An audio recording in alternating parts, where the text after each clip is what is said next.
ಇನ್ನು ರಾಜ್ಯ ರಾಜಧಾನಿಯಲ್ಲಿ ಮಹಾಶಿವರಾತ್ರಿಯ ಸಡಗರ ಸಂಭ್ರಮ ಮನೆ ಮಾಡಿತ್ತು. ನಿನ್ನೆ ಶಿವನ ದೇವಸ್ಥಾನಗಳಲ್ಲಿ ವಿಶೇಷ ಪೂಜೆ, ವಿಶೇಷ ಅಭಿಷೇಕ, ಪುಷ್ಪಾಲಂಕಾರ ಎಲ್ಲವೂ ಕೂಡ ಕಂಡುಬಂತು. ಗವಿಗಂಗಾಧರೇಶ್ವರ ದೇಗುಲದಲ್ಲಿ ಮುಂಜಾನೆಯಿಂದಲೇ ವಿಶೇಷ ಪೂಜೆ ಪುನಸ್ಕಾರಗಳು ನಡೆದವು. ರಾತ್ರಿ ಹಲವು ದೇಗುಲಗಳಲ್ಲಿ ನಡೆದಂತಹ ಜಾಗರಣೆಯ ದೃಶ್ಯಗಳನ್ನು ನೋಡ್ತಾ ಇದ್ದೀವಿ. ಬೆಂಗಳೂರು, ಮೈಸೂರು ಮತ್ತು ಮಂಗಳೂರಿನ ಚಿತ್ರಣ ನಿಮ್ಮೆದುರಿಗಿದೆ. ಶಿವನಾಮ ಸ್ಮರಣೆಯಲ್ಲಿ ಭಕ್ತ ಸಾಗರ ತಲ್ಲೀನವಾಗಿತ್ತು. ತಮಿಳುನಾಡಿನ ವೆಲ್ಲಿಯಂಗಿರಿ ಪರ್ವತಗಳ ತಪ್ಪಲಿನಲ್ಲಿರುವಂತಹ ಇಶಾ ಫೌಂಡೇಶನ್ನಲ್ಲಿ ಶಿವರಾತ್ರಿ ಜಾಗರಣೆಯನ್ನು ಪ್ರತಿ ವರ್ಷ ಅದ್ದೂರಿಯಾಗಿ ಆಚರಿಸಲಾಗುತ್ತೆ. ನಿನ್ನೆ ಕೂಡ ಸದ್ಗುರು ಜಗ್ಗಿ ವಾಸುದೇವ್ ನೇತೃತ್ವದಲ್ಲಿ ಸುಮಾರು 2 ಲಕ್ಷಕ್ಕೂ ಹೆಚ್ಚು ಭಕ್ತರು ಶಿವರಾತ್ರಿ ಆಚರಣೆಯಲ್ಲಿ ಭಾಗಿಯಾದಂತಹ ಪರಿ ನೋಡ್ತಾ ಇದ್ದಾರೆ. ಎಲ್ಲೆಲ್ಲೂ ಹರ ಹರ ಮಹಾದೇವ ಎನ್ನುವ ಘೋಷಣೆ.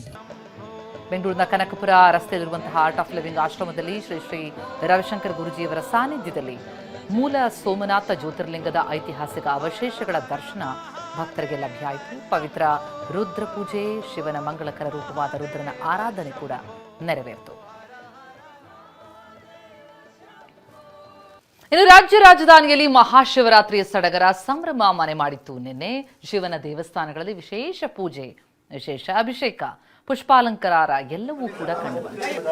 ಗವಿಗಂಗಾಧರೇಶ್ವರ ದೇಗುಲದಲ್ಲಿ ಮುಂಜಾನೆಯಿಂದಲೇ ವಿಶೇಷ ಪೂಜೆ ಪುನಸ್ಕಾರಗಳು ನಡೆದವು. ರಾತ್ರಿ ಹಲವು ದೇಗುಲಗಳಲ್ಲಿ ನಡೆದಂತಹ ಜಾಗರಣೆಯ ದೃಶ್ಯಗಳನ್ನು ನೋಡ್ತಾ ಇದ್ದೀವಿ. ಬೆಂಗಳೂರು, ಮೈಸೂರು ಮತ್ತು ಮಂಗಳೂರಿನ ಚಿತ್ರಣ ನಿಮ್ಮೆದುರಿಗಿದೆ. ಶಿವನಾಮ ಸ್ಮರಣೆಯಲ್ಲಿ ಭಕ್ತ ಸಾಗರ ತಲ್ಲೀನವಾಗಿತ್ತು.